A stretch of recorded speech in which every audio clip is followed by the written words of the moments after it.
Troisième vidéo où je retrouve mon métier de prof de droit pour essayer de vous expliquer la stratégie derrière ce recours collectif contre le pass sanitaire devant la CEDH. Finalement, ça sert à quoi de faire un recours devant la CEDH? Alors évidemment, je ne suis pas naïf et comme vous, je pourrais facilement dire ça ne sert à rien. Mais laissez-moi vous démontrer le contraire. Soyons réalistes. Je vous annonce tout de suite la mauvaise nouvelle. Les chances pour que la Cour européenne des droits de l'homme accepte, ne serait-ce que de juger l'affaire, sont proches de zéro. Et les chances pour que la Cour européenne des droits de l'homme condamne la France du fait de l'adoption du pass sanitaire sont négatives. Le Conseil d'État a rejeté quasi systématiquement tous les recours dirigés contre les décrets d'application des diverses lois qui sont intervenues dans le cadre de la lutte contre l'épidémie. Le Conseil constitutionnel a validé le 31 mai le principe du pass sanitaire. Et la Cour européenne des droits de l'homme elle-même, on peut avoir l'intuition du fait qu'une action devant la Cour européenne des droits de l'homme concernant la lutte contre l'épidémie de coronavirus serait délicate si on connaît l'arrêt qui a été rendu par la CEDH le 8 avril 2021, l'arrêt Wawrinka, sur la vaccination obligatoire. Alors dans cette affaire, vous avez, c'est en République tchèque, donc vous avez le père de 2 enfants qui est condamné pénalement à une amende pour avoir refusé de faire vacciner ses enfants alors que ces vaccins sont obligatoires. Et la Cour européenne des droits de l'homme rend une décision disant que la condamnation pénale du parent qui refuse de faire vacciner ses enfants alors que le vaccin est obligatoire ne constitue pas une violation de ses droits fondamentaux. Pas de problème, circuler, il n'y a rien à voir. Alors, d'abord, observons que cet arrêt ne concerne les vaccins obligatoires traditionnels, la polio, le tétanos, mais cet arrêt est quand même un message politique. Est-ce qu'il s'agit d'un heureux hasard que la Cour européenne des droits de l'homme rende un arrêt sur la vaccination obligatoire en avril 2021? Pas du tout. Cette affaire Wawrinka traînait dans leur tiroir depuis 2013. En 7 ans ou 8 ans, vous pensez bien que la Cour européenne des droits de l'homme a largement eu le temps de rendre un arrêt si elle avait voulu, si elle avait pensé que cette affaire était importante. Non, cette affaire, elle a servi à la Cour européenne des droits de l'homme pour envoyer un message.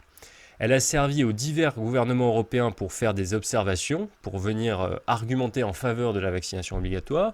Et la Cour européenne des droits de l'homme a renvoyé un message très clair, qu'on peut résumer de la manière suivante. Allez-y les mecs, on est de votre côté, c'est open bar, vaccinez, vaccinez, vaccinez, punissez, on ne vous fera rien, on approuve. C'est pas très juridique comme résumé, mais je pense que vous comprenez l'idée. Alors vous allez me dire, mais alors vraiment à quoi ça sert de saisir la Cour européenne des droits de l'homme si on est convaincu qu'on ne peut pas gagner devant la Cour européenne des droits de l'homme? Et moi je vais vous répondre que gagner un procès n'est pas toujours l'objectif principal. On ne fait pas toujours un procès pour obtenir une décision favorable. Notre objectif n'est pas de gagner le procès. Notre objectif consiste à envoyer le plus grand nombre de requêtes possibles devant la Cour. Pourquoi? Parce que la Cour européenne des droits de l'homme est obligée de répondre à chacune de ces requêtes. Ça prend du temps. Même si ça prend un tout petit peu de temps, multiplié par des dizaines de milliers, ça finit par prendre beaucoup de temps. Tous les ans, la Cour européenne des droits de l'homme réussit à traiter, massivement en rejetant, 40 000 requêtes. On peut considérer que la capacité maximale de traitement de la Cour européenne des droits de l'homme s'élève à 40 000 requêtes par an. Au-delà de 40 000 requêtes par an, c'est l'embouteillage, l'engorgement, l'inondation. La Cour européenne des droits de l'homme déborde. Pourquoi faire ça? Eh bien pour créer un rapport de force.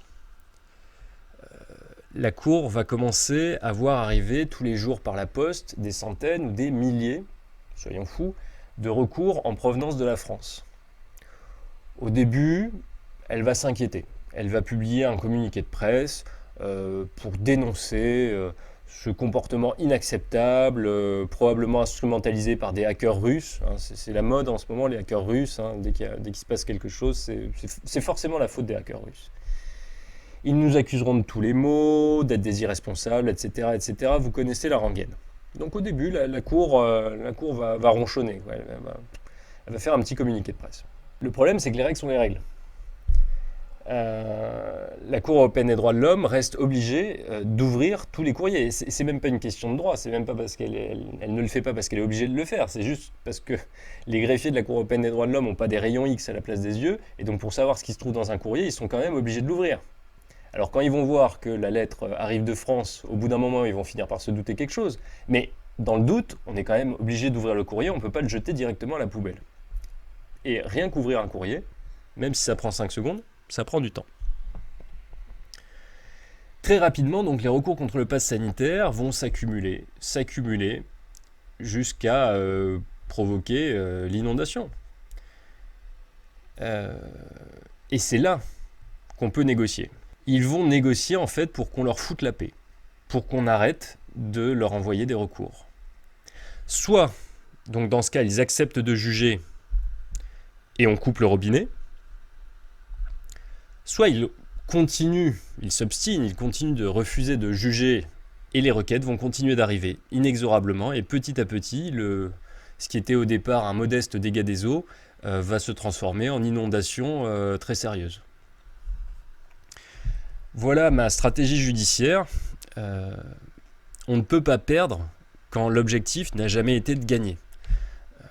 L'objectif là n'est pas de gagner mais de faire dérailler le système. De montrer que la France ne peut pas s'en sortir comme ça,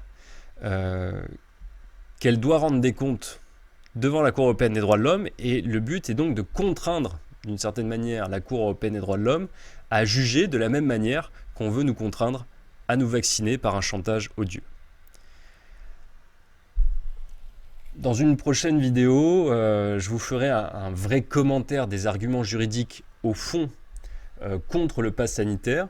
Mais dans cette première vidéo donc sur la stratégie, je voulais vous montrer que souvent, en droit, en fait, la forme, la méthode est peut-être plus importante que le fond.